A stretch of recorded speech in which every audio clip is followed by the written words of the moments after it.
Ani ay manag-uyab nga butang nga adunay makapabilib nga talento sa pag-awit ug pagtukar sa piano. Daw ang musika ang nagpaligunusab sa ilang relasyon sud nasa takaas nga katuigan.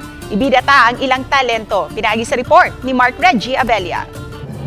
Setting big waves into motion, like how a single word can make a heart open.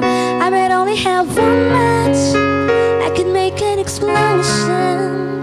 And all Sayo sa buntag, nadungog ang maanindot nga tingog nga gituyugan sa musika sa piano ning talentadong manag-uyab sa GMA Regional TV Live. Sila si Sheila Marie Tiongzon ug Jemer Tugonon o mas naila nga Jeshe Duo taga Lapu-Lapu City. Nagkaila ang duha atol sa ilang pagtungha sa usa ka universidad dinhi sa Cebu City ug dungan usab silang nitapos sa kursong BA English. Sa pagkakaron, nagtrabaho sila sa usa ka dakong kumpanya ug busy usab sila silang gig isip mga musikero. Gipaagi nila sa usa ka awit ang ilang mensahe sa paglaom. fall on your knees.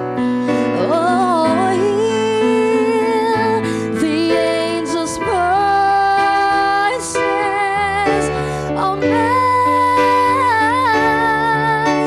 divine. Pinaagi sa musika, daw kini ang naghatag og kahayag kanila nga makadayeg sa kanindot sa kalibutan, taliwa sa kangit-ngit. Kauban si Clans Gabutin, Mark Reggie Abella. Balitang Bisdak.